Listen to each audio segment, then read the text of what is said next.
última fotografía de este año 2012. Parece mentira, pero estamos acabando el año de todos los mitos. Veréis, esta música tan singular sonaba en el Palacio de los Deportes hace un par de días. Es un espectáculo del Circo del Sol, que creo que mañana ya se marcha, sobre Michael Jackson. No voy a contar aquí mi admiración absoluta al Circo del Sol, que siempre le empequeñece a uno el hecho de encontrar artistas de esa talla, de observar la creatividad humana a ese nivel. El espectáculo sobre el rey del pop, desde luego que rayaba, en mi opinión, lo sublime. Hubo un momento, esa es la fotografía, que las 20.000 almas que abarrotaban el Palacio de los Deportes se quedaron un poco congeladas. Esta canción de Michael Jackson tenía además unas imágenes muy potentes. Imágenes de niños, imágenes de guerra, imágenes de un mundo, el del 2012, el del 2011, el del 2008, el del 2001, el de 1950, da igual. Un mundo con ira, un mundo muy injusto. Pero cuando salían en pantalla gigante sobre esta música, las imágenes de niños que mueren de hambre, las imágenes de niños que sufren, las imágenes de niños golpeados, las imágenes de niños que van a morir y que nos miran directamente, en esa última escena, las 20.000 almas que se divertían un minuto antes, que estaban muy contentas, que estaban eufóricas, se congelaban directamente, porque esas imágenes, el poder de la imagen, de la música, el poder de los mitos, aunque estén ya muertos, estaba indicando que algo estaba ocurriendo, que algo pasa en este mundo, aunque no queramos verlo. Y esa alquimia entre la voz, la música, las imágenes tan poderosas, a mí me cautivaron profundamente. Salí de allí maravillado, salimos de allí maravillados. Realmente era otra muestra poderosa de cómo en este 2012 no hay fin del mundo, sino que hay genios todavía que hacen cosas maravillosas y que nos reconcilian con lo mejor del ser humano. Curiosamente, el contraste se produjo al llegar a casa. Ahí vimos la noticia que ha conmocionado a muchas personas en nuestro país. Una noticia que por desgracia pasará, que por desgracia se olvidará. Una vez más nos encontramos con la luz y la sombra. La luz en esas personas que hacen buenas cosas, en esas personas que crean elementos nuevos para disfrutar, para que todos nos sintamos un poco mejor. Curiosamente, el retroceso, la sombra profunda, acontece, por ejemplo, en esa información terrible.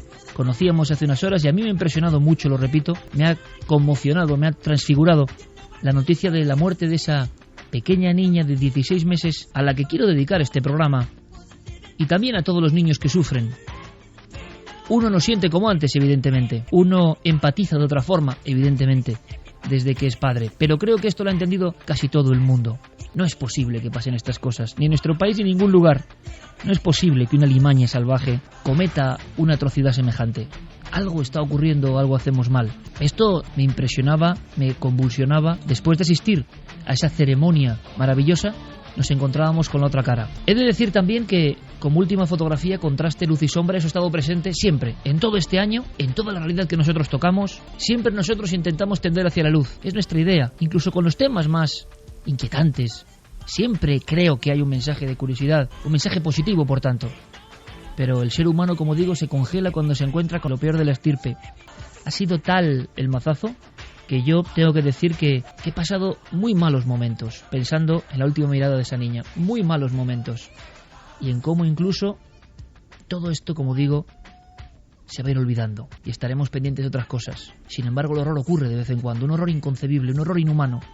¿Todos somos humanos realmente? ¿Hay seres que tienen forma de humano que no tienen nada de humano? ¿Tenemos que contentarnos con lo que ocurre? ¿Tenemos que asentir, seguir con nuestras historias cotidianas? ¿Podemos hacer algo ante tanto horror? ¿Podemos concebir que pasen estas cosas? ¿Podemos alzar nuestra voz y gritar contra natura lo que está pasando?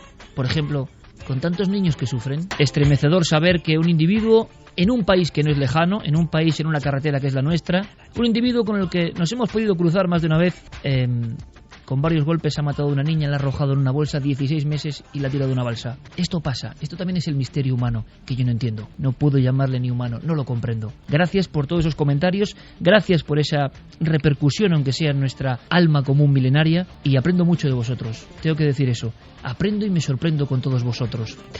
La luz y la sombra, lo sublime, lo maravilloso, el género humano es capaz de crear cosas dignas de la más armoniosa belleza, cosas que nos sorprenden, que nos hacen sentirnos orgullosos de lo que somos, de este milagro llamado vida. Al mismo tiempo, conviviendo con nosotros, auténticos demonios, seres oscuros. No queremos saber nada de ellos. A veces hay que conocerlos para combatirlos. Nos ponemos enfrente, nos ponemos al otro lado. No queremos compadecer a las bestias que hacen estas cosas. Sabemos que hay muchos amigos que nos escuchan en todos los ámbitos de la sociedad.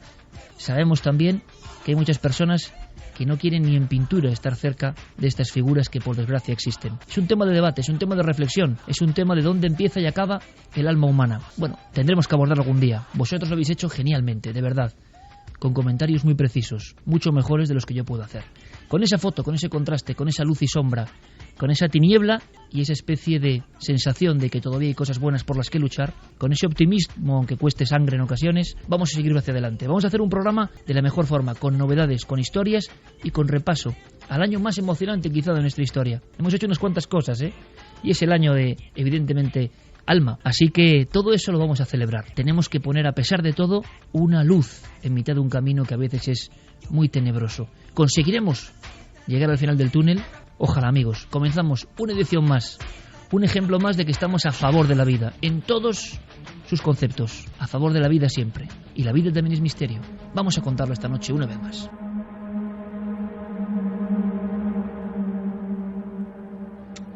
¿Cuál es tu código de emisora? Tu identificador. W2QYV. Bien, escúchame. Me llamo John Francis Sullivan. Vivo en el 343 de la avenida 42, donde llevo toda mi vida. Y vi el primer partido de la final de 1969, aquí. En esta casa, hace 30 años. ¡Y una mierda! Mi padre se llamaba Francis Patrick Sullivan y era bombero. Cada noche Cuando me acostaba, me cantaba: llévame al partido. Un padre y un hijo en diferentes láminas del tiempo conectaban a través de una vieja radio. Es la película Frequency, que desde luego en más de una ocasión ha servido de introducción para el tema de las voces extrañas, de la transcomunicación, porque esto va más allá o es una vuelta de tuerca sobre la eterna psicofonía. Es como una muda nueva y diferente que no acabamos de entender muy bien, y lo vas a comprender enseguida porque el tipo de voces, el tono, lo metálico, nos desconcierta, quizá porque estamos acostumbrados, ¿verdad?, a escuchar otro tipo de cosas. Pero si nos dicen que esto ha sido grabado en la universidad, uno ya se cuadra, dice, bueno, esto es así, descubriremos si es así o no. Que sea grabado en una universidad quizá no quiere decir que tenga el aval de la universidad, pero nos hablan de científicos concretos, y de un estudio que casi con secretismo, podríamos decir, se ha efectuado en nuestro país. Ahora nos hemos enterado, ahora hay que acudir al material. Hay que agradecer a los protagonistas de esta historia que han querido hablar con nosotros, que quieren mostraros ese trabajo. ¿Será verdad? Javier, ante todo, hay una publicación científica que tú tienes en la mano ahora mismo, la tienes sobre la mesa, en la esquina, en el estudio 1 de la cadena SER, como siempre, y es un informe de una revista científica. ¿Realmente es así? Sí, es un informe publicado por la revista Neuroquantology Journal, una revista científica de bastante prestigio, donde a lo largo de más de 30 páginas se desarrolla una investigación que se ha estado llevando a cabo a lo largo de 2 años. El título de este informe dice: una investigación de 2 años sobre el supuesto fenómeno anómalo de las voces electrónicas o psicofónicas. Y a lo largo de todo este material que tenemos aquí se va desarrollando pues esta historia que parece de película pero que es auténtica, que ha ocurrido en las inmediaciones de la Universidad de Vigo, efectivamente.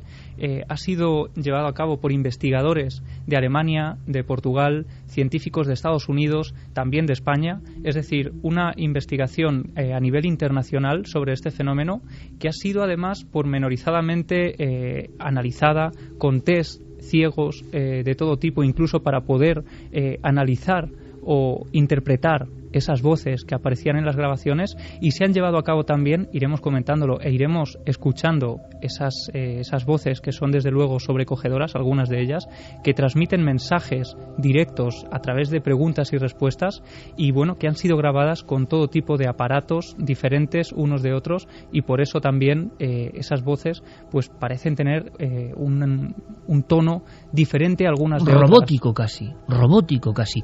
Sorprendente, de verdad, y está ocurriendo ahora. Yo creo que es una gran noticia para acabar el 2012 en el sentido de que siguen ocurriendo cosas cuando nos conjuramos, el equipo aquí presente, para ofreceros toda la actualidad, había en el fondo una sensación que es, oye, vamos a demostrar y a demostrarnos a nosotros mismos que el misterio es novedoso y constante. Y creo que está ocurriendo, ¿no? Pasan cosas nuevas, sorprendentes. Vamos a analizarlas con todos vosotros. Vamos a ver. Una voz dice, Bella está aquí.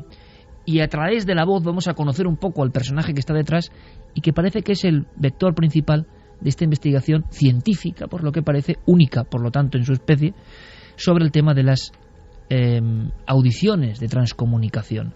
¿Esta voz cómo se ha obtenido, Javi? ¿Qué es lo que hacen exactamente, si se puede contar muy brevemente? Porque no es la psicofonía clásica, ¿no? Esta grabación se capta precisamente en esos estudios de la Universidad de Vigo.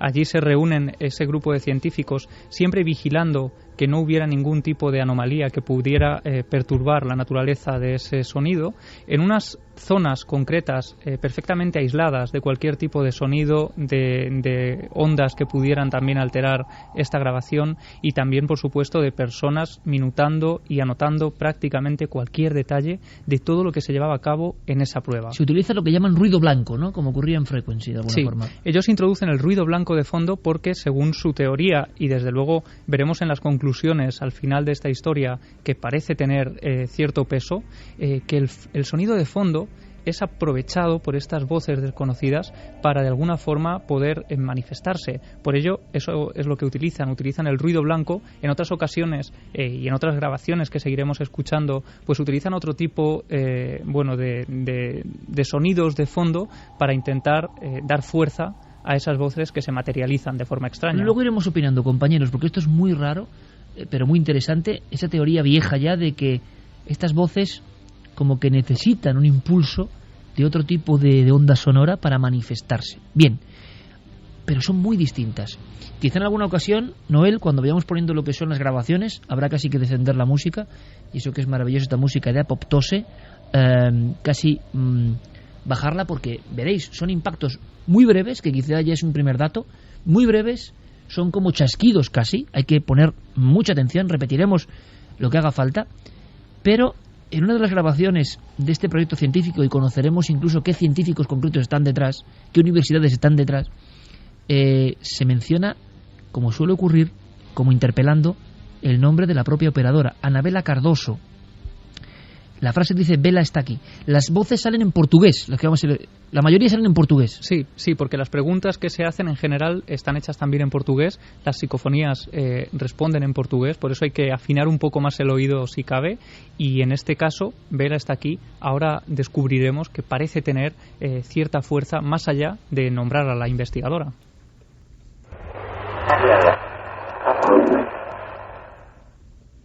Casi como dos se entiende bien el Bella primero, pero después está aquí, pero muy contraído. Escuchamos. Es que prácticamente es inaudible, es dificilísimo de escuchar. Se ve que es una inserción, que hay algo. ¿Por qué es importante en ese aspecto? Porque lo que confirma, o lo que dice este informe científico, repetimos, es que se ha eliminado cualquier tipo de interferencia radiofónica, porque uno piensa, bueno, perfecto, estos son interferencias del exterior, es decir, radiofrecuencias que entran en cualquier momento, ¿no? Y que se interpretan como voces.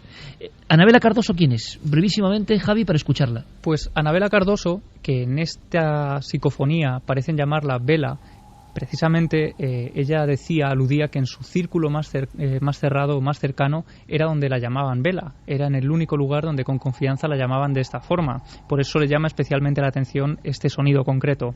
Anabela Cardoso es una filóloga, lingüista y diplomática, que además durante años fue cónsul de Portugal en Vigo, y esta mujer, hace unos años, cuando estaba trabajando como diplomática, recibe a una mujer que acaba de perder a su hijo en un accidente en las rías de Vigo.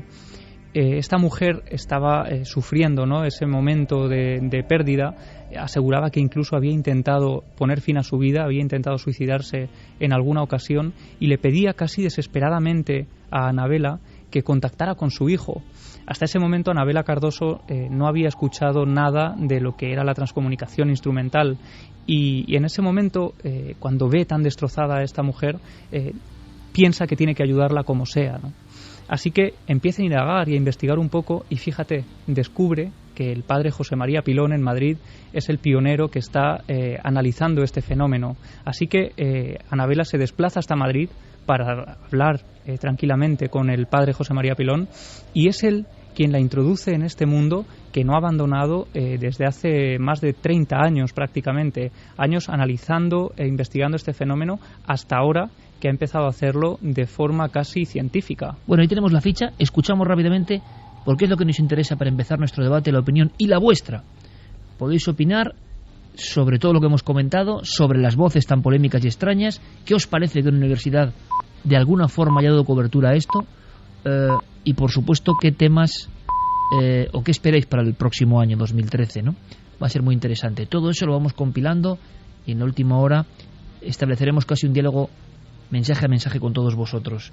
¿Cómo empieza esta extraña aventura con la que ponemos final al 2012 en la universidad? Escuchamos. Una institución de Estados Unidos que, conectada con medios académicos también de Estados Unidos, de la Universidad de Saybrook, entonces me invitaron a hacer una investigación en el área de la TCI, que es el área que yo exploro, de la manera como quisiera yo. Yo hice el proyecto, estuvieron de acuerdo y después empezamos poco a poco. Un dato más, un peldaño más.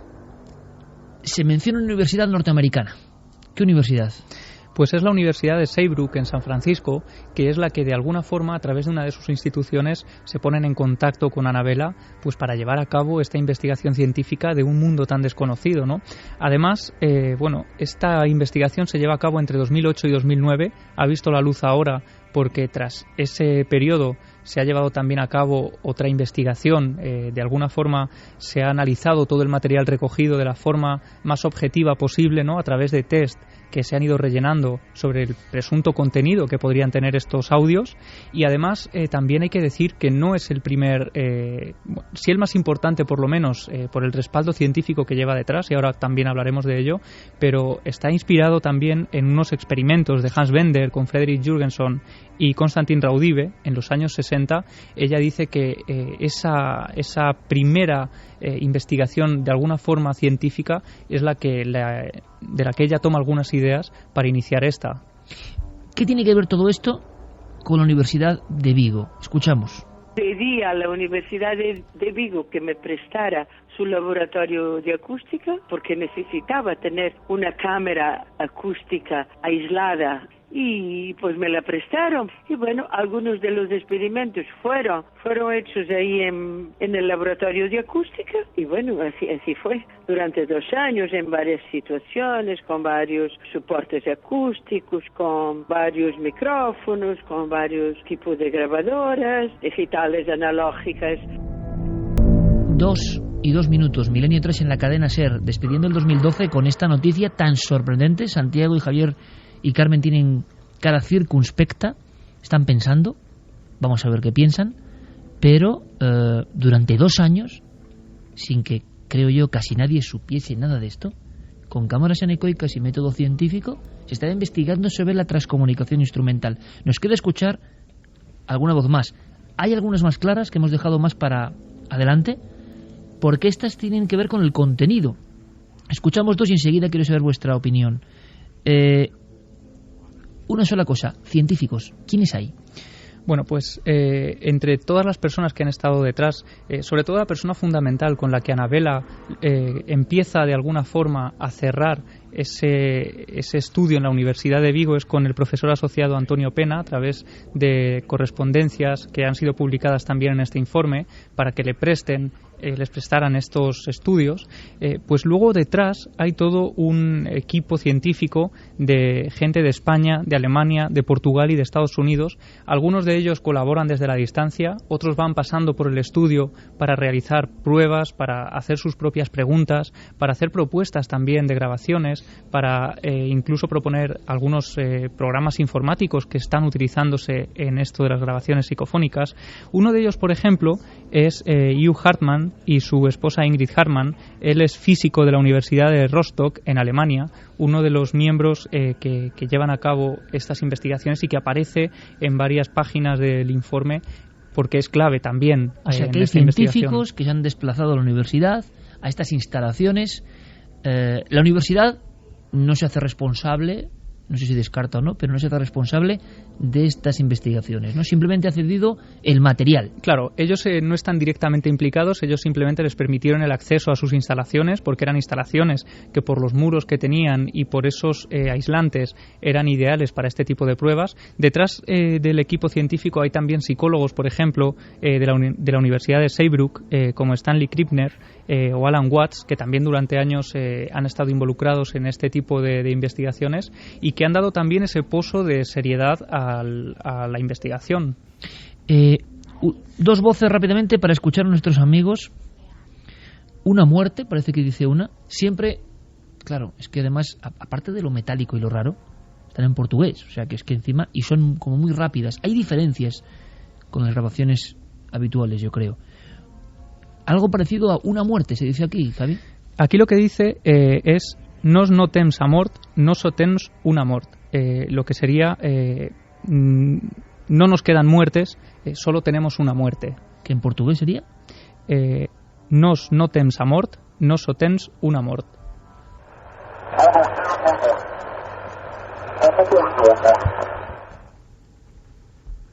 Vamos a volver a escucharlo.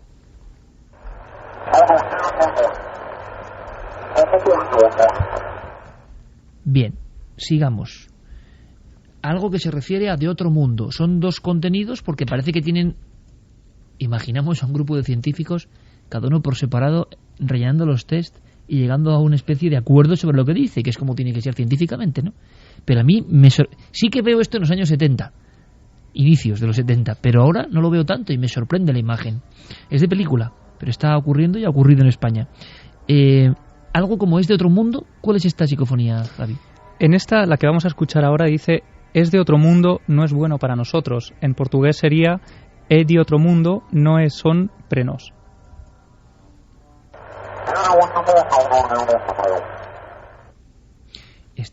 Vamos a ver. Por lo menos, ya cuestión de entenderse o no, ahí a cada uno, ¿verdad? Carmen, esto es un poco un mundo. Estáis algunos poniendo los cascos y estamos escuchando nosotros con cascos. Yo entiendo que muchas personas, muchos amigos y amigas que están rodando por ahí con los coches no oyen. Pero lo que sí oyen es que hay voces. Que eso ya es un elemento que ahora opinaremos. Hay voces en un entorno donde no puede haber voces, parece que científicamente demostrado. Repite lo que dice esta última, Javi, por favor. É de outro mundo, no é bon pre nós. Un fragmento más. Anabela Cardoso, ¿cómo se hicieron estas psicofonías que estamos escuchando en concreto? Todas las sesiones fueron de preguntas y respuestas. Las respuestas fueron todas lógicas, pertinentes y adecuadas al contexto, o de la situación que estábamos viviendo, o del experimentador, del operador, mejor, diciendo que hacía la pregunta. Todas.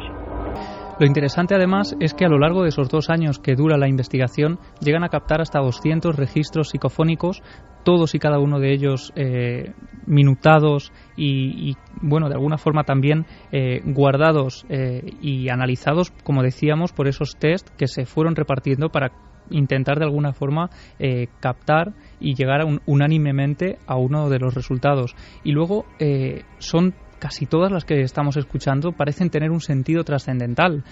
Hay algunas que incluso dan nombres. Por ejemplo, hay una, nos hablaba Anabela Cardoso, que dice Doctor Cardoso en referencia a su padre, al padre de Anabela. Y también hay otra que parece decir somos nos, y al final parece entenderse la palabra Luis. Esa psicofonía fue captada un 27 de junio, precisamente la fecha del cumpleaños en que el hermano de Anabela cumpliría años. Él había fallecido hacía unos años y se llamaba Luis. 2:08. Necesito, compañeros, vuestra opinión sobre todo lo que hemos escuchado en este inicio de programa. Creo que tiene todos los elementos de extrañeza, yo lo dejo ahí, de extrañeza, pero por los diferentes ámbitos en los que nos estamos moviendo. ¿Cómo es posible esto que está ocurriendo en España? ¿Se habrán investigado todas estas voces? ¿Son todas de cámara anecoica? Imagino que no. Imagino que algunas sí y otras no. Claro, aquí lo bueno es cuáles son con cámara anecoica, ¿no? Es decir, con una especie de quesera, entre comillas, que elimina las frecuencias exteriores. Quiero una opinión vuestra, debate abierto. Pues mira, yo cuando vi la noticia ayer lo primero que me imaginé es que era una inocentada, pero no, estuve contrastando, además la noticia era de varios días antes y la verdad es que extraño, lo que se dice extraño es, de hecho además tiene hasta un síntoma más de extrañeza, que es que por ejemplo esta investigación solo ha podido ser posible gracias al sostén financiero de 2 contribuyentes internacionales anónimos. O sea, que por si nos faltaba misterio, pues está también ese pequeño dato. No me digáis que no hay cosas que no es que sean de novela. O sea, 2 financieros anónimos lían a las universidades para que se investigue sobre las voces sin nombre. Pero es que hay muchos más elementos novelescos en esta historia, Iker. Yo conocí a Anabela Cardoso hace unos 4 años largos y la razón por la que quise acercarme a ella y conversar con ella era porque ella había hecho varias experiencias en lo que dentro del mundo de la investigación de estas voces se conoce como voces directas. Las voces directas... ¿Qué es eso, Javier? Las voces directas quizá nos ayuden a comprender la clase de sonido que se ha grabado. No hay muchos elementos, no hay muchos datos a ese respecto, pero te cuento. Anabela Cardoso lleva desde hace muchos años tratando de encontrar una frecuencia de radio, utilizando aparatos de radio tanto antiguos como de última tecnología, en la que poder establecer una comunicación radiofónica con el más allá. O sea, frequency. Exactamente. Es decir, la idea antigua o tradicional o clásica de las psicofonías que tenemos en España, en buena medida creada por los clásicos del género, José María Pilón, el padre José María Pilón, que escuchábamos antes, hace un minuto que lo mencionaba Javi, o por ejemplo el asunto Germán de Argumosa, nos dieron siempre la impresión de que las psicofonías se obtenían simplemente colocando una grabadora en un recinto más o menos aislado, se grababa accidentalmente en la cassette un sonido y eso es lo que se conocía como inclusión psicofónica y era como una especie de vislumbre del más allá. Pero es que en realidad el origen cierto de la investigación psicofónica era tratar mediante ondas de radio de captar esos mensajes del más allá. El primero que lo hizo fue Friedrich Jürgenson, el padre de las psicofonías, cuando él en 1957 era un pintor que tenía la vocación de ser cantante de ópera, comenzó a grabarse a él mismo, que esto lo sabe poca gente, comenzó a grabarse a él mismo en una cassette de aquella época, estamos hablando de mediados del siglo pasado. De repente descubre que debajo de su voz a veces se colaban otras voces. Eso le llamó la atención. Y él, en estados de duermevela, de semitrance, porque este hombre tenía ese tipo de experiencias extrasensoriales, comenzó a recibir como mensajes telepáticos que le decían que que existía una especie como de gran emisora en el más allá que se podría poner en contacto con el más acá. Y él no acabó de entender eso hasta que en el año 59, 2 años más tarde, se produce esa famosa grabación de los pájaros en el bosque. Una de las escenas de la historia del misterio, ¿no? Exactamente. Bueno, a raíz de esos sueños o de esas inclusiones telepáticas en la mente de Friedrich Jürgenson, que es un tema muy poco tocado en la vida de este personaje, se marca en esa época, una frecuencia radiofónica concreta en la que parece que las voces están ahí y se pueden captar. Esa frecuencia se conoce como la frecuencia u onda de Jürgenson y él la situó entre los 1450 y los 1500 kilohercios.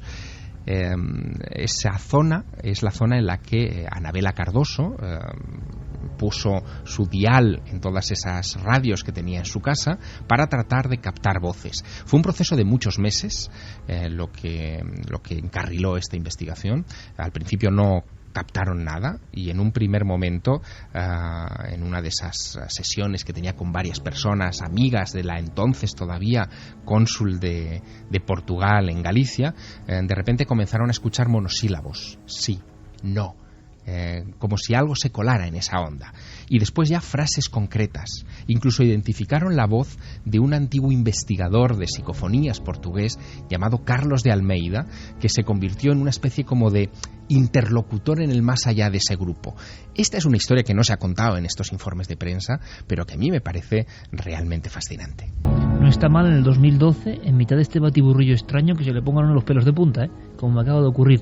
Porque yo no sé hasta qué punto esto es un delirio de gente de cierto nivel, pero delirio. Claro, lo lógico es que sean interferencias de radio, si uno busca en una franja de radio, ¿no? Que ahí aparezca, cruce esa zona algo accidental y que uno lo interprete como voces, lógicamente, ¿no? Digo yo. Han intentado hacer lo que se hizo en experimento en el 68, ¿no? Antes nos lo apuntaba Javi.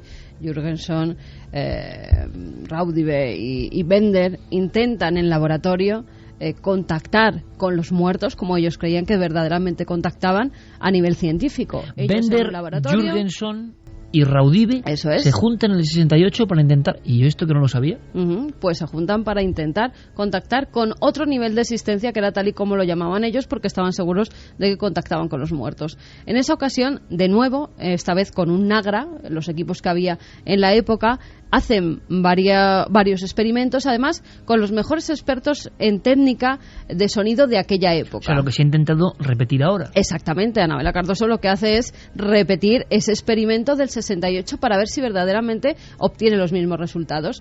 En aquel experimento, lo que hacen estos tres investigadores y todos los expertos en sonido que estaban alrededor es poner el Nagra y durante sesiones de más o menos 15-30 minutos van lanzando preguntas. Dejan un espacio de tiempo para ver si son contestadas esas preguntas y en muchas ocasiones obtienen respuesta. Pero en un primer momento, pues los equipos de la época medían como que había algo en esas grabaciones, pero no se escuchaba, no era audible en un principio, hasta que se dan cuenta que si lo rebobinan, sí que se escuchan las voces, sí que hay contestación. Es entonces cuando esas psicofonías salen a la luz, y esas psicofonías hoy en día se siguen guardando, Iker. Están tanto en el Laboratorio de Acústica británico, porque las posee la Sociedad Británica de Fenómenos Psíquicos, y ellos les han dado ese laboratorio para que las sigan estudiando. Esas voces siguen analizándose después de tantos años. Y también lo que se conocen como las voces de Raudive se guardaron en Münster, en Alemania, donde también un equipo de científicos está viendo de aquellos experimentos. Todavía quedan, digamos, los archivos. Exactamente, quedan los archivos de audio donde en aquella ocasión salieron 27 voces comprensibles. Y ellos estaban seguros que eran voces de los muertos. Bien, vamos a hacer una cosa. ¿Hasta qué punto hay control científico, pensáis, sobre este experimento en concreto? Porque, o sea, ¿es extraordinario que salgan esas voces o no? Hombre, es extraordinario. De hecho, si la cámara... Sería el mismo hecho de que salga una voz en una cámara anecoica, si podemos acceder a cuáles son de cámara anecoica, porque si son todas ya me cago. Espérate, lo que ponen los informes es que son laboratorios que son como una caja fuerte, o sea, donde allí no entra ni un sonido, donde ni siquiera hay cobertura de móvil, probado por los científicos que hay allí. O sea, son los laboratorios de ingeniería de telecomunicaciones en Vigo. O sea, son la mega habitación. Vamos a ver, la cámara anecoica, esa cámara anecoica en concreto es cámara anecoica y jaula de Faraday a la vez, es decir, no entra ningún tipo de radiación de radiofrecuencia del exterior ni ningún tipo de sonido, ni entra ni sale. De hecho, el tema de que utilicen ruido blanco como fondo es que directamente, si lo hubiesen conseguido sin ruido blanco, hubiesen conseguido algo imposible. Claro, que es grabar sonidos ahí, ¿no? No, porque estarían sacando energía de la nada. El ruido blanco lo que hace es aportar una energía para que algo, una causa, digamos, no física, pueda modularla. Una causa no física no puede sacar energía de la nada, no puede crear nada, eso va contra todas las leyes físicas. Entonces lo que hace ese ruido blanco es aportar esa energía, y si ya hay algo que la module, pues entonces ahí empieza el misterio. Pero, yo te recuerdo, Javier, no lo sé, si me equivoco, en una cámara anecoica haciendo alguna prueba o grabando algo. Sí, yo he hecho en el Arca pruebas. Secreta. Sí, y ahí no obtuvimos, o sea, los resultados que se hicieron, hicimos algún tipo de experimento. Pero es como una mega habitación blindada. Puede ser una habitación grande o puede ser una caja pequeña, puede ser una caja absolutamente. Y en este caso era una habitación grande. Sí, son los laboratorios que es lo que aporta la universidad. El material de grabación es el propio de Anabela Cardoso, ¿eh? Sí, bueno, aquí hay que... Que además, fíjate, perdona un momento, Javi, para que se pueda experimentar de muchas formas, llegan a comprar una grabadora Telefunken de hace muchos años para probar también de esa forma diferentes sistemas, tanto analógico como digital, pero llegan a ir a un anticuario para comprar esa grabadora antigua para ver si capta mejor esas voces. Ahora por fin entiendo algo, es decir, que están los científicos dentro de esa cámara acorazada y ahí salen las voces. Hombre, a ser posible, yo creo que dejarán los equipos y se saldrán ellos. Sí, perfecto, pero... No.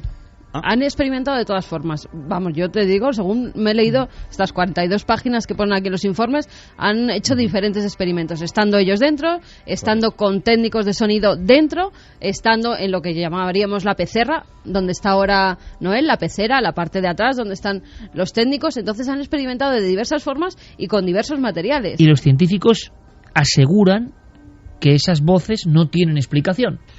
Sí, pero fíjate, hay un detalle también que creo que tenemos que poner sobre la mesa. No es tan extraño que en un laboratorio se produzca una captación de este estilo, porque la impresión que da en determinadas circunstancias, y vosotros lo sabéis bien, es que las voces acompañan a ciertos investigadores. Y esto puede sonar un poco extraño, pero... No, es verdad. Hombre, ya, Javier, pero que una cosa de estas, si es así, repito, si es así, y no hay algún tipo de vericueto que se nos escape... Vamos, en un laboratorio de acústica, grabar psicofonías, yo no recuerdo nunca. No, se han grabado ¿En psicofonías. En España no, pero en otros países sí. Aquí podríamos hacer la prueba incluso con algunos compañeros o compañeras que han pasado por esta mesa. Por ejemplo. Claro, donde va, capta psicofonía. Efectivamente, hay ahora como, que nos está escuchando. Hay como un acompañamiento a ciertos investigadores. Si los pones en un laboratorio de este tipo, esa voz se captará. ¿Qué son esas voces? No lo sabemos. A mí estas en concreto, las que acabamos de escuchar, me recuerdan más a transmisiones radiofónicas que no a las psicofonías tradicionales. A mí me recordaba a los humitas, de verdad. Sí, pero eran como por eso, esas voces metálicas tan extrañas que eran falsas. Yo creo que aquí se nos mezclan cosas. Cuando yo he escuchado las voces, lo que yo he escuchado, lo que acabamos de escuchar con todos los oyentes, no me encaja demasiado con el perfil de la psicofonía tradicional en una cámara anecoica o no. Es como otra cosa, ¿no? Me recuerda más a las voces directas que ya sabemos, porque lo acabo de explicar, que Anabela Cardoso es una experta y que ha estado trabajando durante muchísimo tiempo. Por lo tanto, si esto es una voz directa captada a través de una onda portadora, hacerlo dentro de una cámara anecoica es un absurdo, es decir, porque estaríamos captando una frecuencia exterior. Es la única duda, después incluso de haber echado un vistazo al informe y de conocer el procedimiento de trabajo, que me queda en esta historia. Ellos aseguran además que en el momento en el que estaban grabando esos sonidos ellos no escuchaban absolutamente nada, es decir, quedaban grabadas y registradas en los aparatos que llevaban consigo. Como ha dicho Carmen, además eran todo tipo de aparatos, todo tipo de pruebas diferentes, es decir, han llevado a cabo todas las combinaciones posibles. Metían, por ejemplo, contaminación acústica de diversos tipos, ese ruido blanco, mezclas de frecuencia donde también se han obtenido algunas de esas voces. Lo interesante sería efectivamente saber cuáles se han obtenido en qué situaciones. Eso no lo detalla el informe con exactitud, cuáles han sido en cámara anecoica, porque sería muy interesante. Vamos a hacer una cosa, de momento quiero saber qué opina nuestro público, que siempre es muy sabio, y qué le inspira, ¿no? ¿Qué os inspira estas voces tan raras? Y sobre todo, que si estas voces son obtenidas de otra forma, pues bueno, ahí están, son muy raras. Pero claro, sabiendo la historia que hay detrás, que es una historia, repito, única en España, y que ya la historia es muy de novela, a todos los niveles, pues es muy interesante, periodísticamente hablando, nuestra obligación contar todo lo que está ocurriendo ahora mismo, ¿no?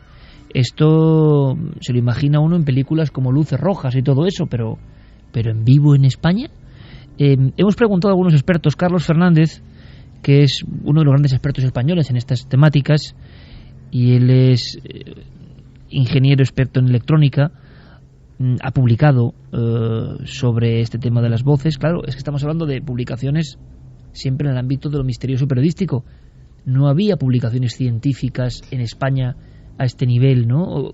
Producidas en España, aunque publicadas fuera a nivel científico, sobre las voces sin rostro, ¿no? Y han tenido que acudir a una revista que es de carácter científico, está en Neuroquantology, es una revista que se edita en Turquía y que, digamos, es una revista científica pero de disciplinas cruzadas.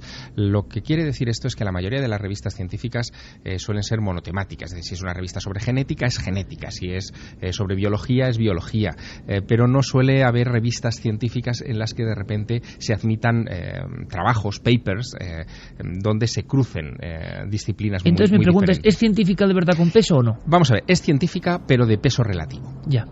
Es decir, que sí está dentro de la tabulación de las revistas científicas, hay un procedimiento de presentación de informes que tiene que ser supervisado, en fin, hay un comité, se exigen unas características para la publicación de un trabajo, pero, en fin, no es una revista de gran impacto, para que Bien, nos entendamos. Perfecto, Javier, porque estamos aprendiendo en tiempo real, a las 2:24, algo que está pasando, que nos interesa y que nos reconduce hacia un ámbito que parecía abandonado, el de la parapsicología científica, de alguna forma, ¿no? El de la investigación en laboratorio de fenómenos paranormales. Está pasando con españoles y queremos contarlo. Carlos Fernández, como decía, José María Luque es ingeniero de electroacústica de la Universidad de Sevilla, o sea, un hombre que sabe de lo que habla, que sabe de estos ingenios, y nuestro compañero Santiago Vázquez, hablando de esos experimentos, de cómo le suena, siendo él un clásico, aunque sea joven, es un clásico, ¿no? Así que los tres, en este tren de voces, nos dan su opinión y yo quiero conocer la vuestra también. Para mí es muy importante que se haya hecho unas grabaciones en condiciones de control, porque a pesar de que se lleva investigando muchos años las psicofonías, no hay demasiadas experiencias de este tipo, es decir, quedan fuera todos esos argumentos ya muy manidos tantas veces de que se tratan solo de confusiones. Tiene la típica característica de ser un sonido modulado, que es característico en el proceso psicofónico, ya que el proceso psicofónico es un proceso electromagnético, ¿no? Entonces, claro, tiene la típica característica de este sonido modulado, como mecánico, ¿no? Es característico, es bastante característico.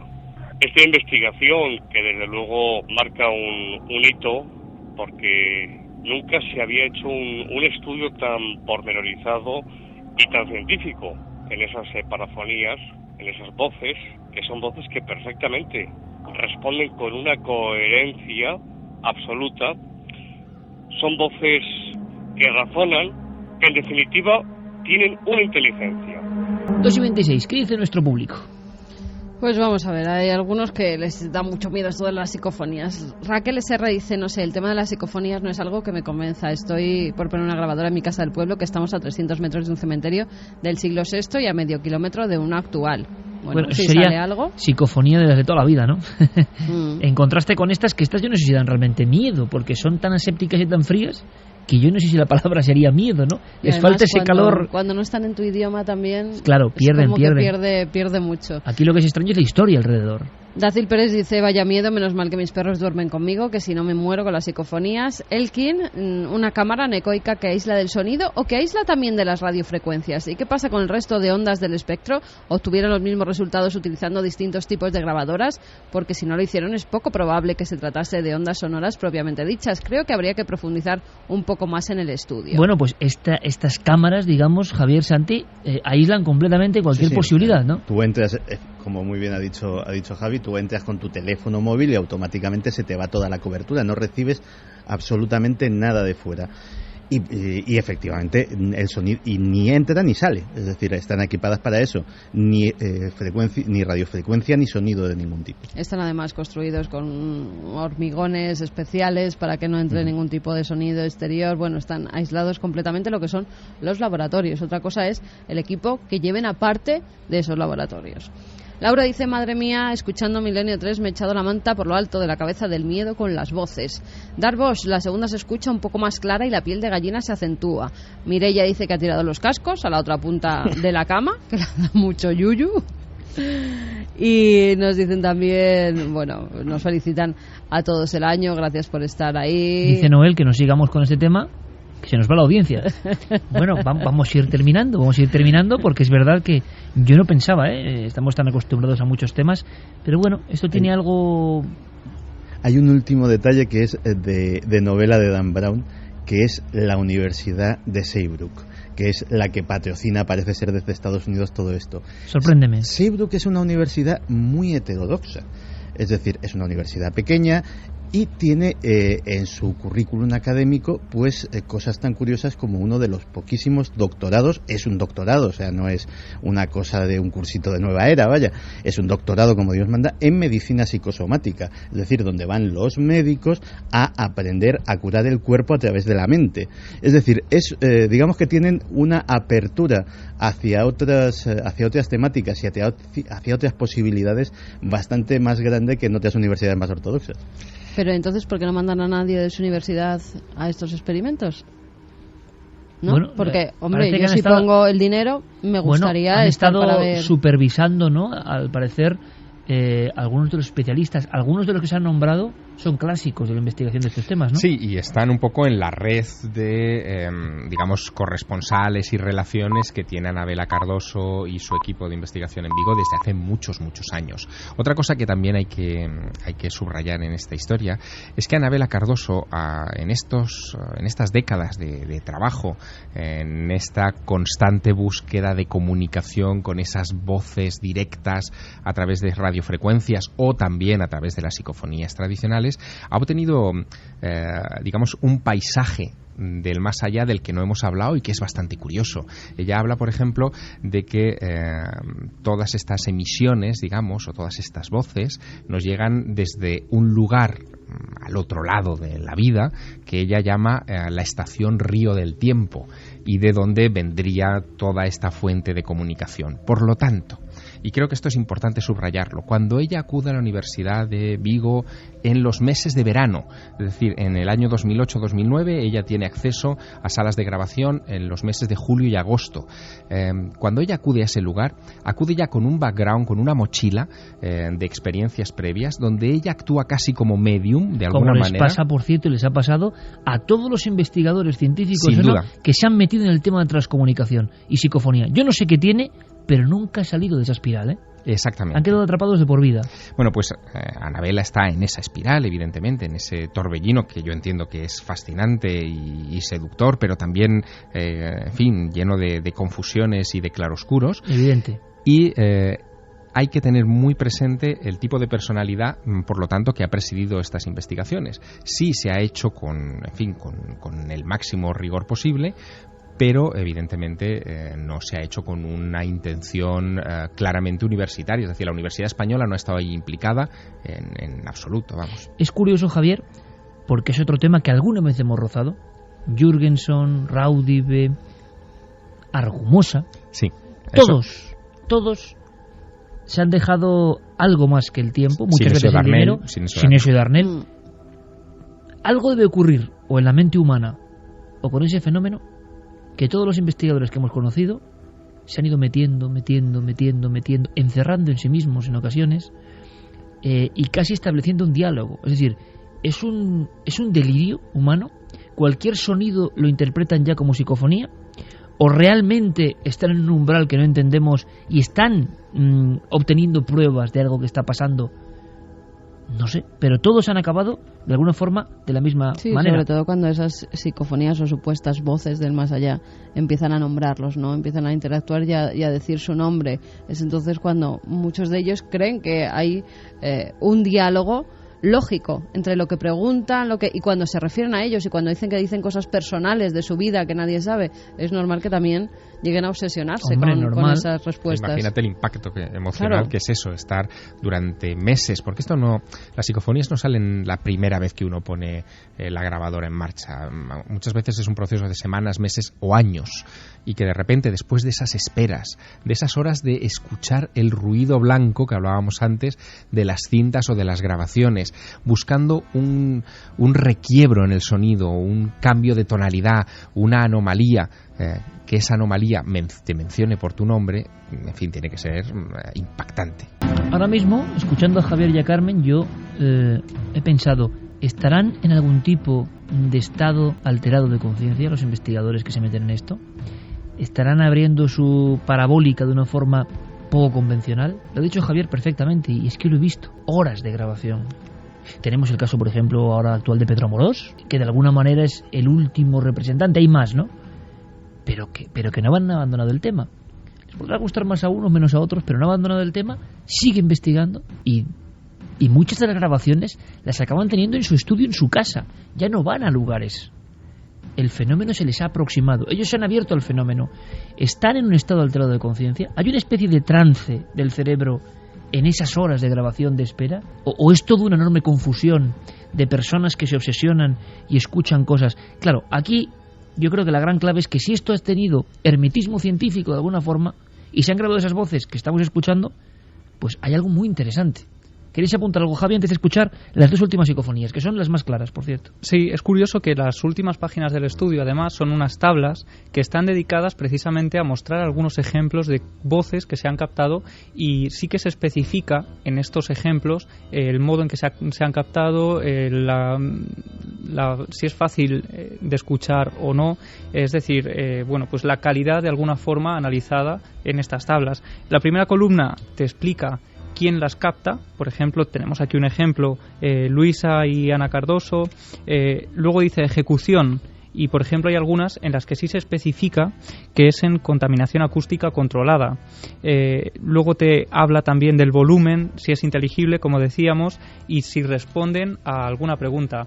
Y en esta tabla concreta hay una que a mí me ha llamado poderosamente la atención, y es que dice que este grupo de personas había preguntado, esta vez en los estudios Metrópolis de allí, si estaba escuchando Constantin Raudive, y parece ser que la voz que sigue a esa pregunta es, y dice claramente, está en el estudio. En inglés directamente, dentro del trabajo de Neuroquantology, inteligibilidad, cómo se entienden. Es decir, ver esto en formato de trabajo, yo nunca lo había visto. Y un detalle extra, prácticamente todas las grabaciones se obtuvieron entre las 19 y las 21 horas, en el umbral entre la noche y el día, porque según Anabela Cardoso, ese es el momento en el que estas voces se manifiestan con más facilidad. Y fíjate, ¿sabes lo que tenían también en cuenta? La luna. Era un factor. Sí, cuando las psicofonías se obtenían en días de luna llena o cuando no, y parece que en días de luna llena se obtenían más. Bueno, esto es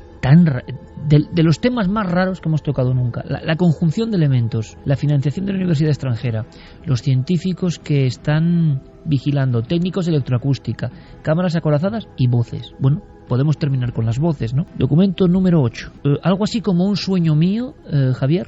Sí, esta dice, es un sueño meu. Es un sueño mío, y también es una de esas de las más claras que hemos escuchado en todos las que han obtenido, en esas más de 200 psicofonías registradas. Hay que agradecer, lo primero, a la propia Anabela Cardoso, su amabilidad, la disposición. No hay hermetismo, que muchas veces ocurre en la psicofonía, sino en la propia investigación, que luego se cierran en banda y no quieren divulgar en absoluto en otros ámbitos, ¿no? Aquí hay claridad, que también hay que agradecerlo, sea lo que sea esto. Yo creo que es un auténtico placer, ¿no? Y un premio para todos los oyentes en el periodístico estar escuchando esto, y luego cada uno que opine, claro. É un sueño meu. Escuchamos. Bueno, eso es una voz, o sea, vamos a repetirlo. Sí, pero esta es más psicofónica, tiene la voz más... Sí, metálica, ¿no? No metálica, es... Cantarina, ¿no? La cantarina, sí, esas psicofonías de... Casi todas son así, ¿no? La cantarinez argumosiana. Sí, de alguna forma, es decir, ese final que es como... Hay que hacer un hashtag con cantarinez argumosiana. Cantarinez, he dejado un término para los anales, cantarinez argumosiana. Sí, porque los viejos maestros nos enseñaron elementos concretos, ¿no? Códigos concretos que decían que las voces eran como cantarinas, ¿no? Como... no es una voz normal, que habla normal. Y esta es verdad, no, como dice Carmen, que se parece. Es un sueño meu. Bueno, pero si esto de verdad está grabado en esas condiciones, a mí me parece muy sorprendente. Escuchamos. Y es verdad que parece una frecuencia, ¿no? Que parece alguien que está hablando desde algún lado de una radio, ¿no? Siguiente psicofonía. Se habla de, fijaos qué curiosos, edificio do tempo, estructura do tempo, algo así, ¿no, Javi? Sí, en castellano sería es el edificio del tiempo, es el hemiciclo del tiempo, precisamente como hablábamos, ¿no? Parece que todas tienen un sentido trascendental que no tienen otras. Eu edificio do tempo, e hemiciclo do tempo. Eso es lo que vamos a escuchar en esta voz captada también por Anabela Cardoso. Pero esta es una frase grande, es una frase hilada. Aquí lo que no hay duda es que son voces. Son voces que se han metido en una frecuencia que desconocemos. Escuchamos.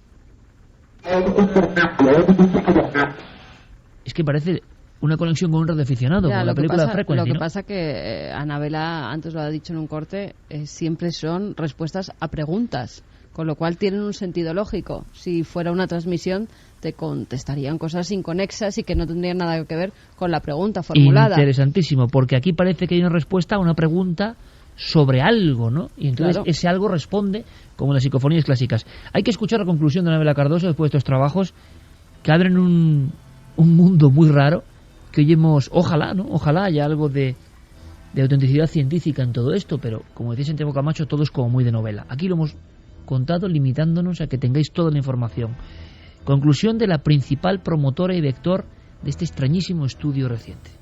Una conclusión que te puedo dar es el soporte acústico, cuanto menos explícito, cuanto menos amplitud tuviera, más débiles fueron las voces. Lo que quiere decir, una cosa que se sospecha desde siempre, que las voces son moduladas en el ruido ambiente. Y entre esas últimas conclusiones hablan también, aparte de que esa amplitud de las voces parece estar relacionada con el ruido de fondo, dicen que la contaminación acústica efectivamente es clave para poder captar estos sonidos, que estas voces se benefician o se aprovechan de ese ruido de fondo y también cuando hay especialmente situaciones caóticas produciéndose en el momento de la grabación, y finalmente dicen también pues que esas voces eran mucho más claras, especialmente claras, cuando se producía en ese momento un diálogo entre dos o más personas. Muchas de las grandes psicofonías, es curioso, ocurren de fondo en un diálogo. Nos ha pasado a nosotros, es decir, nos ha pasado en ocasiones, ¿no? Y en viajes y en una conversación principal, por debajo, como contaba Javier Sierra, de esos primeros experimentos de Jürgenson, otra voz. Ese libro, ¿no? Voces sin rostro, o El misterio de la psicofonía, de Sinesio Darnell, el primero que sale en España, que impresiona por estos temas, tenía una especie de subtítulo tremendo, ¿no? Alguien nos responde desde algún lugar en el tiempo y el espacio. Bueno, y seguimos con las mismas incógnitas. Esto puede ser un paso más. El misterio está en los investigadores. Como decía Javier también, hay investigadores que llaman especialmente este fenómeno, y ese fenómeno se manifiesta sobre todo con ellos. Ciencia o estados alterados de conciencia. O son lo mismo, o se unen en algún lugar. Es un mapa muy interesante, un mapa apasionante, y lo hemos contado. Ojalá podamos saber un poco más. Desde luego que esto nunca había ocurrido en nuestro país. Es un paso más. Mientras las personas normales hacen cosas cotidianas, en determinados puntos del planeta hay individuos creyendo que el sueño de Frequency de la película es real, que utilizan aparatos, utilizan muchas veces sus propios medios, hay que decirlo, y con obsesión, confusión o verdad están intentando trazar lo que quisieron todos los chamanes y sacerdotes de todas las grandes culturas, contactar con el otro lado. Desde luego, Javier, desde luego, Santi, es una gran novela, ¿eh? Si alguien coge todo esto y lo transforma en novela, diríamos qué gran obra, qué imaginación, y está pasando. Una novela que podría arrancar con Edison, que ya hizo sus esfuerzos por comunicarse con el más allá, o con Guillermo Marconi, el padre de la radio, que también vio la potencialidad de su hallazgo en la búsqueda de respuestas para la gran pregunta de ¿después qué? Todos los grandes hombres que se han metido en el tema de la electroacústica de alguna forma, los grandes inventores, han querido trazar ese puente. Esto es una muestra de esa proximidad entre las dos orillas. Bueno, seguramente iremos contando todas las noticias. Vamos ahora con otra que también es de novela y trae Santiago Camacho. Os va a sorprender, lo va a contar a su forma, con su clásico piano. Pero antes, una noticia breve muy interesante. En Argentina hay una gran polémica. El avión presidencial y un extraño acompañante. Desde la semana pasada los aficionados al misterio en Argentina no hablan de otra cosa. El pasado 20 de diciembre la presidenta del país, Cristina Fernández de Kirchner, fue llevada al aeropuerto Norberto Fernández de Río Gallegos para pasar las fiestas navideñas en esa región del país. El aterrizaje del Tango 01, el avión presidencial, fue seguido y filmado por multitud de curiosos, entre ellos un aficionado al tema ovni llamado Javier Sofía, que al revisar su grabación después en casa descubrió que el vuelo de la presidenta había sido vigilado de cerca por un intruso aéreo no identificado. De momento no hay reacciones oficiales a este episodio, aunque numerosos medios de comunicación argentinos e internacionales comienzan a hacerse eco de una información que ha saltado en estos últimos días. Y ahora a las 2:45, como si fuésemos una gigantesca radio antigua, conectamos con ese universo propio de Santiago Camacho. Nos ha hablado de objetos, de uno que abre las puertas de un mundo absolutamente desconocido, Santi. Sucedió el pasado Halloween, en las vísperas de Halloween. Julie Keith es una honrada madre de familia de Portland, Oregón, estadounidense, que se disponía a celebrar la fiesta como hacía todos los años, pues comprando en el Kmart de las afueras de su ciudad disfraces para sus hijos, decoración más o menos macabra para su hogar, y cuando llegó allí pues se encontró lo que nos encontramos todos cuando vamos a comprar decoración navideña o cualquier otra cosa, que la práctica totalidad de los productos que allí se vendían eran de fabricación china, lo cual no le importó gran cosa porque además venían muy a precio, y bueno, pues llenó su carrito de calaveras, ataúdes de plástico, esqueletos, murciélagos, etcétera, etcétera. Y se iba tan contenta a su casa, y allí llegó cuando precisamente abrió un gran cajón que contenía ataúdes de plástico que pensaba colgar en el porche de su casa. Una de las cajas, aparte del ataúd, tenía una nota que decía así: Señor, si usted ocasionalmente ha comprado este producto, por favor, reenvíe esta carta a la Organización Mundial de los Derechos Humanos. Este kit ha sido hecho en el campo de trabajo de Mansajía. La gente trabaja 15 horas sin descanso, sin festivos. Hay torturas, golpes y castigos inhumanos. Estamos encarcelados sin juicio. Daba muchísimos detalles. Es una nota de un folio escrita a bolígrafo con algunos caracteres en chino para dar la localización exacta y la nomenclatura exacta del campo de trabajo donde se hizo aquello, concretamente en la unidad 8, departamento 2 del campo de trabajo de Mansajía, en la provincia de Zhejiang, en China. Allí esa persona detallaba que lo que eran realmente esclavos, prisioneros políticos que habían sido encerrados sin ningún tipo de juicio, sin sentencia, por un tiempo indefinido, y que eran obligados a trabajar fabricando todo tipo de objetos para su posterior exportación. Y bueno, detallaba además que muchos, él no, el autor en concreto no, pero que muchos de los internos allí eran miembros del culto Falun Gong, que una doctrina espiritual que está muy perseguida en China, y pedía por favor eso, que una organización humanitaria tomara nota de aquello y de los abusos que se estaban cometiendo.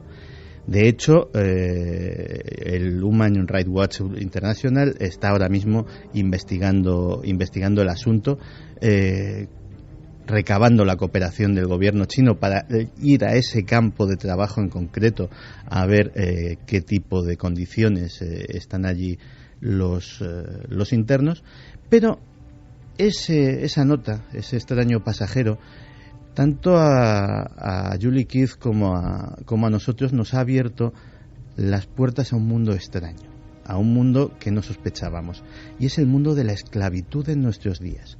Porque claro, muchas veces vamos a un museo, vemos una película y vemos pues la gente encadenada, vemos los azotes, vemos el trabajo agotador y decimos, bueno, hace 2 siglos, hace 1 siglo, pero ahora sigue sucediendo eso,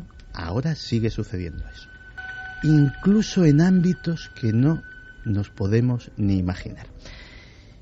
Hay campos de reeducación en China, hay campos de trabajo forzoso, pero uno se puede imaginar que, bueno, como el autor de esta nota, pues se dedican exclusivamente pues a fabricar cosas, quién sabe si a picar piedra en alguna cantera. ¿Te puedes creer que hay esclavos trabajando en juegos de ordenador, en juegos multijugador, dedicándose a recolectar oro, a recolectar dinero, a recolectar objetos mágicos para luego venderlos por internet y obtener un producto? Gente que es obligada a jugar horas y horas y horas, a hacer subir su personaje, porque también si consiguen un personaje de muy alto nivel también se puede vender en el mercado de internet a un alto precio, a un jugador que no quiera hacer ese esfuerzo. Eso fue lo que denunció Louis Dalí al gobierno, al periódico británico The Guardian. The Guardian sacó hace unos meses la historia de este hombre que había pasado 3 años internado en un campo de trabajo y que su misión era jugar concretamente a World of Warcraft y obtener, hacer subir de nivel a personajes que luego eran vendidos por internet por los propios guardianes de la prisión, que conseguían precios exorbitantes de cientos de yuanes, que a su vez son cientos de dólares, que en China es muchísimo dinero. Y bueno, pues aparte de todo, pues si alguien no conseguía la cuota de oro, si alguien no conseguía que su personaje subiese lo suficientemente rápido, se enfrentaban a palizas que eran dadas con mangueras de plástico. 2:51, Santiago, no hablamos de leyendas urbanas. No, esto, vamos, existe el artículo de The Guardian, el nombre de Louis Daly ya te avisan los periodistas que es supuesto, que es un hombre que está refugiado ahora mismo en Gran Bretaña y que por razones de seguridad no quiere revelar su verdadera identidad. The Guardian es un medio que contrasta lo suficientemente sus fuentes como para que no dudemos de él en este caso. Y entonces estamos hablando de esclavismos de nuevo cuño, de alguna manera. Cibernético, ¿no? De alguna forma. Sí, o sea, hacer a la gente... Tú imagínate algo que es un placer y que es el hobby de millones de personas, convertirlo para alguien en su castigo eterno, tenerle jugando 18, 20 horas diarias, darle el descanso mínimo y volverle a poner otra vez delante de la pantalla del ordenador, delante de la pantalla de la consola. Pues como eso hay muchísimos ejemplos en el mundo. El caso de la nota, y esto no lo voy a dar como verídico porque me falta el suficiente contraste, sí se habló hace unos meses de que algo parecido sucedió en España. Concretamente, una persona que también parece ser que lo puso, en este caso, se puso en contacto con Amnistía Internacional, se encontró en un bolso una nota en chino. En este caso hubo que traducir la nota porque estaba escrito en caracteres chinos. La nota de Estados Unidos estaba escrita en inglés. Y la nota, la tengo aquí, venía a decir la traducción: queridos amigos, cuando están usando estos bolsos, ¿sabes dónde están hechos? Los bolsos vienen de una prisión china. Como prisioneros trabajamos 19 horas al día. No tenemos tiempo para descansar, no tenemos mucho para comer y mucho menos tenemos derechos humanos. No hay libertad aquí dentro, solo tareas de día y noche sin parar. La nota escrita a mano en chino en un bolso que se vende como material de lujo o de imitación, da igual, ¿no? Pero es un poco, no se sobrecoge, ¿no? Está enseñando Santi el papel y de verdad que pone los pelos de punta, ¿no? Y te imaginas esa gente en grandes prisiones, es campos de reeducación, Santi. Ya, en fin, escalofría un poco, ¿no? La terminología. Pero parece que estamos, porque no parece que nos estamos centrando exclusivamente en China, a día de hoy la esclavitud es un fenómeno mundial. La propia ONU estima que esclavos o semiesclavos hay, agárrate a la mesa, a día de hoy casi 250 millones de personas. Si hablamos de esclavitud sexual, tenemos a diario en nuestros propios telediarios operaciones de la Policía Nacional liberando a mujeres que han sido traídas a este país de las formas más variadas. Pero fíjate que el Departamento de Estado de Estados Unidos dice que, por ejemplo, en un país como Sudán hay 300.000 esclavos hoy en día. Esclavos a la vieja usanza, esclavos de cadena, de látigo, de picar o de trabajar en un campo, esclavos que son capturados de las tribus negras del sur del país, que son conducidos a las capitales o a los campos de cultivo, se les dan nombres musulmanes, se les adjudica un amo y pertenecen a ese amo para toda la vida. Es decir, esclavitud al más puro estilo de las plantaciones sureñas que vemos en las películas. Eso pasa hoy en día. Y me queda un último apunte que quizás es el más terrible. Claro, cuando había esclavos no había una cosa que hay ahora, que son los trasplantes de órganos. En Pakistán, posiblemente en China, se cree que incluso en Egipto, hay criaderos de personas. Hay gente que captura, secuestra esclavos, que los tiene guardados en una granja, en una nave industrial, en unas condiciones pésimas, y que cuando aparece en esos países que se han convertido en mecas de los trasplantes previo pago de su importe, cuando aparece un receptor compatible porque se les hacen los pertinentes análisis, esa persona se le extrae el órgano y posiblemente muere en el proceso. Empezábamos con una nota en un ataúd y hemos abierto las puertas realmente de un mundo tenebroso como pocos. En fin, que ha sido como siempre un auténtico placer. Ahora después, en la siguiente hora, repasaremos algunos momentos interesantes del 2012. Sí me gustaría preguntaros, compañeros, para vosotros, aunque sea brevemente, ¿cuál va a ser la noticia? ¿Cuál va a ser el tema? ¿De qué se va a hablar? ¿A qué va a haber que prestar especial atención, en vuestra opinión, ¿De qué se hablará seguro en Milenio el próximo año a nivel de misterio y de investigación de nuestros temas? En mi campo hay un tema que va a ser clave. 2013 es el 50 aniversario del asesinato de Kennedy. Va a ser un año posiblemente monográfico en el campo de la conspiración sobre ese tema. O sea, que todavía quedan cosas por contar. Quedan muchas cosas por contar. Y alguna la ha contado un español y andamos detrás de él para que nos la cuenten estos mismos micrófonos. Javier. Hay muchos campos que se abren delante de nosotros, pero yo creo es más una intuición que una certeza racional. Yo creo que se va a hablar mucho de ovnis, fíjate. Acabamos de dar la noticia de ese extraño objeto que acompañó al avión presidencial en Argentina y tengo el pálpito de que va a ser un año donde recuperaremos esa vieja emoción. Bueno, pues hablando de vieja emoción, hay un momento, solo puedo decir eso, Javier, hay un momento que luego repasaremos en que vieja emoción, ovnis y Javier Sierra es como una triangulación, ¿eh? Ocurrió en el 2012, lo contaste en el 2012 por lo menos. Bueno. Es tu encuentro, tu bautismo con los ovnis. ¿Te acuerdas? Lo claro, recuerdo. uno de los momentos del 2012 que luego repasaremos con Diego Marañón. En fin, Santiago, Javier, que ha sido un auténtico honor, un año más. Es el año clave, ¿no? El año simbólico, el año ese que veíamos tan lejano cuando empezábamos en nuestros temas, ¿no? Pero que ya se asomaba a las portadas de las revistas, a los cuadernos de investigación, y lo hemos vivido juntos y ha sido un auténtico honor hacerlo aquí, siempre en este flanco. Para quien no lo sepa, Santiago Camacho se pone casi en la esquina, allá al lado, casi en la tiniebla, más en la tiniebla, y Javier y yo casi compartimos este foco, no quiere decir nada, ¿no?, de luz y sombra como estábamos contando, pero desde luego es una formación absolutamente clásica, y yo creo que clásica para la radio española, y que además el público ha sabido agradecer de muchas formas, ¿no? Yo creo que sois dos pivotes, ¿no?, absolutamente esenciales, con vuestra personalidad propia, y yo creo que las personas que nos siguen, y vamos a lanzar, quiero que luego hablemos mucho con nuestros oyentes, vamos a lanzar también la idea de que a veces habrá que tocar temas quizás sensibles, porque creo que vuestra opinión es importante en este momento de las cosas, en este país, ahora, porque hay gente que necesitamos que nos ilusione y nos reilusione. Santi, Javier, un honor, feliz año, amigos. Con la mirada puesta en el horizonte luminoso que nos espera en 2013. Claro. Seguro que sí, gracias, Javier. Feliz año, Iker. Gracias, Santi.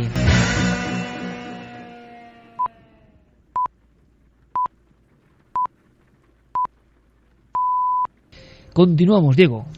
Pues continuamos y vamos a ir saltando, no vamos a ir cronológicamente mes a mes porque, bueno, tampoco hace falta, vamos a ir pegando saltos en ese calendario del 2012. Esta temporada, Iker, en la que estamos inmersos, Milenio 3 adquirió un compromiso con la actualidad más inmediata, ¿no? Y eso se vio muy claramente, por ejemplo, el pasado 16 de septiembre. Ese mismo día, ese 16 de septiembre, en el que había programa por la noche de Milenio 3, saltaba a través del diario Jaén una noticia bastante impactante, un titular de los que hacía mucho que no se veían, que indicaba la presencia de una silueta de un niño en las dependencias del Ayuntamiento de Jaén. Al parecer había varios funcionarios y trabajadores de ese ayuntamiento que habían visto esa especie de aparición vestido con un traje de comunión, y aquí en Milenio 3 lo contamos con la ayuda, por ejemplo, del periodista que dio la noticia, de Rafael Abolafia. Sábado 15 de septiembre, hoy. Las noticias no pueden ser más frescas. Al parecer la escena sería la siguiente: una empleada de limpieza, pero que es el final de un largo eslabón de años, llama a la policía local de Jaén para que se persone, porque en plena madrugada han visto esa figura.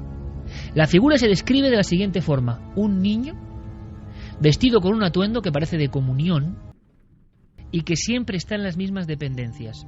La gran sorpresa, documentos y páginas de nuestra propia historia, que es vuestra historia como oyentes también. Ha sido un año granado en fenómenos expedientes X españoles. Ha sido un año granado, cuidado, empezó en noviembre esto, en observaciones como nunca había pasado de, vamos a llamarlo, seres humanoides, antropomorfos, no sé cómo llamarlo, en diferentes puntos de España. Monte Abantos, en Sanlúcar de Barrameda, en una carretera de Córdoba, en diferentes lugares, como hacía mucho tiempo, quizá como el del 76, 77, nos había llegado esta información, ¿no? En Córdoba, personas que habían visto figuras. También, Javi, qué recuerdos, ¿no? El hermetismo, ante una noticia que rompía todos los parámetros, que se convertía en la más leída, pero tú llegabas allí y lo primero que te encontrabas era la dificultad para investigar. Sí, fue uno de esos casos que producen cierta frustración, ¿no? Porque tú quieres llegar al dato o conseguir la entrevista con la persona que ha sacado a la luz esta información involuntariamente, y sin embargo descubres que hay una especie de confabulación entre todos. Han acordado decir todos lo mismo, responden todos a lo mismo. Es imposible traspasar las puertas de ese ayuntamiento, y al final conseguimos al menos un documento importante para esta historia, que es ese testimonio de un niño que había fallecido precisamente en ese lugar, en esa plaza de Jaén, vestido de comunión en la mañana de un Viernes Santo. Parecía que esta historia cobraba cierto sentido. Desde luego, para Javier Pérez Campos, el 2012 ha sido un año de mayor intensidad imposible. Si alguien piensa en un periodista del misterio que en un año, en sus carnes y en su alma, que es lo más importante, haya tenido tal cantidad de estímulos, yo no sé cómo andan las energías ahora mismo, Javi, imagino que justito, pero bueno, es como... el roscón que se acaba de comer, sí, ya va bien, ¿eh? Es como... Ya tiene para toda la noche. Es como una universidad del misterio concentrada en un año, de una manera increíble, muchas sensaciones, mucha investigación, pero bueno, él lo ha volcado en su libro, En busca de lo imposible, que presentaremos el 17 de enero, Javi. Vamos a hacer un llamamiento en la FNAC en Madrid, en Callao. Sí. 17 de enero, y estaremos parte del equipo, y yo estaré contigo personalmente porque considero que este libro es un clásico ya, y lo presentaremos todos juntos. En el fondo es fruto también de toda esta inquietud, de toda esta investigación. Pero fijaos, tan es así el hecho de que han pasado cosas y casos, o los hemos conocido y os los hemos rebotado, ¿no? De alguna manera, hemos hecho de altavoz para que lo sepáis, que el tema de Expedientes X se llegó a convertir en informes de la Guardia Civil, Diego. Es decir, hubo un momento en que ya no solo expedientes con la aparición de un niño en pleno ayuntamiento de Jaén, sino que nos encontramos seguramente con el suceso más sobrecogedor de los últimos años, y con fuerzas de seguridad que habían redactado directamente el informe. Exactamente. Si hablabais de hermetismo hace unos segundos, todo lo contrario fue lo que obtuvimos del testimonio de Daniel, un guardia civil que se prestó a colaborar tanto en Cuarto Milenio como en Milenio 3, y que a principios de octubre de 2012 nos contó cómo él y varios compañeros más habían sido testigos de diversos fenómenos paranormales en el interior del viejo Hospital Virgen del Toro en Menorca. Los testigos y la propia Guardia Civil firmaron un documento que es histórico, sin ninguna duda, un documento único al que tuvo acceso este equipo, y que decía esto. Dirección General de la Policía y Guardia Civil, Puesto de Mahón, fecha 1 de noviembre de 2007. Diligencia de exposición de hechos. En Mahón, Menorca, siendo las 6:15 de la mañana, se hace constar mediante la presente diligencia los hechos siguientes: que a las 2:30 de la madrugada se recibe un aviso del vigilante de la empresa de seguridad Trablisa, el cual presta servicio en el antiguo Hospital Virgen del Toro, informando sobre ruidos y extraños movimientos en el interior del edificio. Personada en el lugar la patrulla en servicio, y con el apoyo de otra patrulla de la unidad fiscal se procede a una exhaustiva inspección del lugar, pero al llegar a la última planta, la cual ya había sido inspeccionada, se observa que los objetos y enseres que había han sufrido modificaciones de lugar. Por lo descrito, se decide solicitar el apoyo del servicio cinológico para el rastreo de personas. El perro realiza inspección y rastreo de las 4 primeras plantas, pero al llegar a la 5ª se niega a salir del ascensor y se pone nervioso con fuertes movimientos de una forma que su guía desconoce. En ese instante, al fondo del pasillo, junto al ascensor, se encienden unas luces y se observa una sombra de persona de forma extraña que se asoma por la esquina derecha. Se le avisa de la presencia de las fuerzas y cuerpos de seguridad y de que se procedería a disparar intimidatoriamente de no obtener respuesta. 3:21, este es Milenio 3, Carmen, Javi. Uno vuelve a escuchar parte simplemente del informe y parece una película de terror, claro, redactada por la Guardia Civil. Luces, cosas que se cambian de lugar y una figura flotando ahí en la oscuridad. Esto lo hemos vivido, lo hemos contado, es decir, siguen pasando estos casos, por fortuna podemos contarlos, podemos ser vector informativo de todo esto, pero los casos siguen ocurriendo al más alto nivel. Sí, sobre todo la apertura de algunas personas de las fuerzas de seguridad que han tenido para hacernos llegar esos informes, personas que intervinieron, personas Mira, hace poco en la exposición se acercaba alguien de la Policía Nacional también y nos decía, oye, tenéis a vuestra disposición unos informes que os voy a hacer llegar, y así ha sido. Que son escalofriantes. Son escalofriantes, o sea que... Y lo agradecemos de todo también corazón. esa apertura de las fuerzas de seguridad a bucear en sus archivos y a sacar cosas que no han podido explicar, que por el Pero momento... siempre apertura que se produce por valentía personal. Sí, claro, de determinados miembros, trabajan... no la institución a la que tenemos muchísimo respeto. Pero muchas veces son miembros concretos y ha pasado... Por algo se empieza. ¿Verdad? Los que, ¡pum!, dicen, aquí viene esto.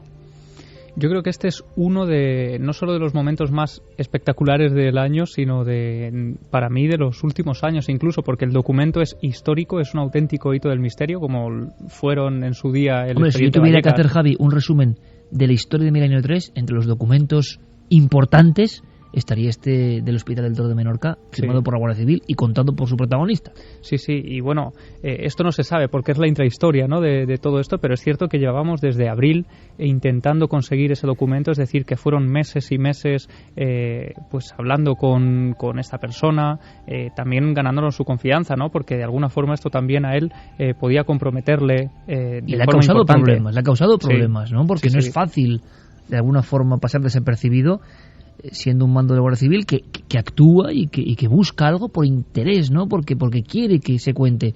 Porque es verdad, la Guardia Civil estuvo a punto de disparar un fantasma dentro de un hospital abandonado en Menorca, y es que eso no es muy normal, ¿no? Y al final causamos una auténtica revolución en Menorca, gente acercándose al hospital, testigos que salieron a raíz de toda esta experiencia, y yo creo que con eso se quedó nuestro testigo, ¿no? Daniel al final se quedaba con que había servido de ayuda a muchas personas que al final se habían atrevido como él a dar el paso, contar su experiencia y de alguna forma también quitarse una carga de encima. La historia del misterio de estos casos es una historia de valientes, de personas que se atreven a dar el paso, bien sea un testigo que es un labrador que está en un campo y se atreve a ponerse a la contra de los vecinos que le van a llamar loco diciendo yo he visto esto. Ya cuando ocurre en un ámbito oficial, imaginaos, amigos. Muchas veces me preguntan, y yo intento responder y no suelo saber responder, en torno a lo difícil que es que, por ejemplo, esa persona que consigue este informe y que saca su arma reglamentaria ante una figura que flota, una figura de mujer incomprensible y que desaparece delante de ellos y se esfuma, que alguien venga al plató, que aparezca en la radio, es que es muy difícil, sigue siendo muy difícil. Es una labor de verdad de picapedrero de la información, ¿no?, hecha por este equipo. No es fácil, algo está ocurriendo. Yo noto, y me gustaría reflexionar con vosotros, quiero dedicaros, como es normal, ¿no?, esta última parte del último programa del año, vuestras reflexiones, vuestras conclusiones, pero yo creo que algo está cambiando también. O sea, también hay algo positivo. Detecto que algo está cambiando incluso en la percepción de estos temas y quizá algo tengamos que ver, quizá un granito de arena hemos puesto, ¿no? Y antes de ir a un momento entrañable, Diego, un momento clave en este año, un momento histórico para este equipo y espero que para el público, rápidamente, aunque sea como ráfaga, nuestros amigos y amigas que están diciendo, ¿cuáles son sus momentos? Pues mira, Carmen Salud dice: el momentazo de este año milenario, sin duda alguna, para mí ha sido precisamente el primero que habéis puesto, el anuncio de que vuestra primera hija había nacido y ese programa que empezaba sin Iker en el estudio. En ese momento lo supe, yo lloraba de emoción al escucharlo, como Carmen. Tate López dice: yo me quedaría con la exposición de Cuarto Milenio. Ajá. Ha sido algo mágico. Daniel, el psicomanteum y los espejos. La primera vez que tuve miedo escuchando la radio, metido en la cama de la casa del pueblo con un espejo en un mueble antiguo que estaba en esa casa antes de que llegáramos nosotros. Y se fue hace poco, ¿eh? Cruel. Óscar Utrilla nos dice: la noche de Avantos, unido al caso Miranda esa misma noche. Leandro, para mí la alerta OVNI fue un acierto y un puntazo, la interacción entre todos por un objetivo común que era poner los ojos en el cielo. Bueno, pues de eso vamos a hablar, Diego, ¿no? De ese momento. Mira, Ignacio Rafael Viñas nos dice: 2012 quedará en mi recuerdo como el año de la socialización del misterio. La dimensión alcanzada por eventos organizados por el equipo de la nave del misterio corrobora mis palabras. Muchísimas gracias. Así lo hemos sentido también nosotros. Y la alerta OVNI, en el fondo, fue uno de esos acontecimientos, ¿no? Desde el 2004 no concentrábamos al público para mirar al cielo, como diría el maestro Alés en su época, una noche cualquiera, todos con la vista en las estrellas, para ver si aparece ese fenómeno tan escurridizo y que nos apasiona, que es el de los ovnis. Lo hicimos, Diego. Lo hicimos y ha sido el programa cuya fecha me ha resultado más fácil encontrar, porque mira que repetimos ese 9J, ese 9J al que dedicamos incluso boletines casi 2 meses antes, preparando ese despliegue prácticamente único en la historia de la radio en España.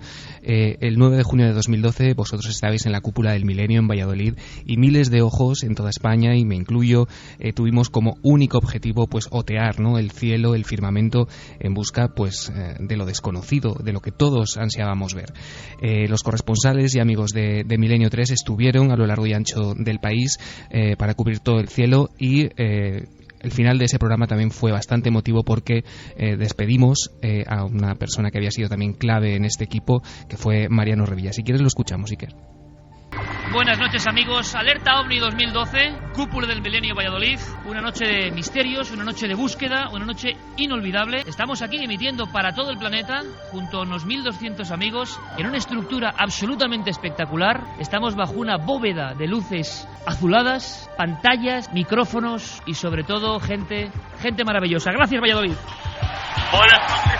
En este momento estamos divisando, no podéis imaginar la expectación que hay ahora mismo. Hay decenas y decenas de personas, todos con sus móviles, sus teléfonos móviles, un objeto, sobre todo el otro más tenue, desplazándose. Y lo que hemos visto son 3 luces entre las nubes. Hemos visto varias luces que se dispersaban desde un centro, 2 con toda claridad. Mariano, nuestro aplauso. Gracias. ¡Feliz 2012! Han sido momentos de muchísima emoción, Mariano Revilla, maestro y amigo, una de las almas, ¿no?, de este programa, evidentemente desde su inicio, desde su gestación, y que aparecía en la pantalla gigante. Él es poco amigo de estas demostraciones de afecto público, y realmente, pues sí, se puede decir que ha habido momentos de una altísima intensidad emocional, ¿no?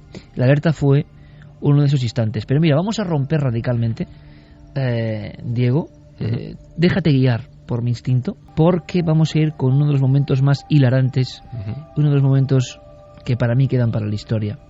Es una extraña canción, sí, convertida en mito. Convertida en mito, una extraña grabación, está el libro de extraña piel convertido en ondas sonoras. Sí, una extraña cassette. Efectivamente. Algo que se convirtió en leyenda urbana o en realidad. Sí. El cantante Damáscara do Chumbo, un personaje extraño que tenía, al parecer, la capacidad de invocar a los ovnis, y cuya voz, cuya música llegó de manera anónima al programa. Se puso el 4 de marzo y creó absolutamente, pues casi te diría que un fenómeno social entre los milenarios. Hay personas que todavía se preguntan quién es o cantante de Máscara de Chumbo que invocaba a los ovnis con su extraño cantar, con el eco metálico. Hablábamos de eco metálico y de transcomunicación, ¿no? Hay quien piensa que esto es una transcomunicación. Invocaba a los hermanitos cósmicos. Sí, hay quien piensa que esto es una grabación tipo Frequency. O sea, que esta canción nunca existió más que en otro plano, en ruido blanco. O sea, si no, no es comprensible. Vamos a ese momento del 4 de marzo, de lágrimas también, otro tipo de lágrimas. El caso de Joan Prestes en 1946 es precursor posiblemente de muchos casos que sucedieron posteriormente de muertes. Yo pido por favor que escuchen bien la letra. Importante. Este hombre muere quemado en extrañas circunstancias en un pueblo perdido de Brasil. Precursor posiblemente de muchos casos que sucedieron posteriormente de muertes atribuidas. Este hombre muere quemado en el estado de São Paulo en el año 46. Se encuentra con una luz dentro de su casa y produce Santi, hay que percibir los alaridos magnéticos, ¿no? Yace sobre su especie de catre y ahí yace sobre su especie de catre durante más de 6 y termina con el cuerpo completamente quemado. Y además es genial. Si alguien tiene algún dato de este documento absolutamente estremecedor, en fin, unos momentos que también lo he sabido, ¿no? Al final la historia era muy tremenda. Yo no sé si llegamos a contar la resolución, sí, ¿no? Sí, la contaste. ¿Y cuál era, Diego? Contasteis, bueno, pues esto había sido una ocurrencia de alguien que ha huido convenientemente de Santi Camacho. Y tenía que ser él, ¿no? Santi Camacho le tendió una trampa a Pablo Villarrubia. Efectivamente. Bueno, os puedo contar un pequeño secreto de la redacción, y es que algunos reporteros de la televisión en su casa, para trabajar, se ponen esta canción. O se ponían, fue moda en marzo. No, se siguen poniendo, me lo admitieron. No me extraña. Me lo admitieron la semana pasada, que se sigue poniendo ante, claro, los ojos ojipláticos de su mujer, que cuando entra y lo ve trabajando con esta canción de fondo, no me extraña, se queda a cuadros. Y todavía sale, a veces en esos momentos de silencio de la redacción, alguien la tararea y todo el mundo acaba animándose. Es genial, un himno. Un mantra. Sí, al final Santiago Camacho con un dispositivo que es una bonita historia, ¿no? Le hizo contar, es que es genial, le hizo contar un caso a Pablo Villarrubia.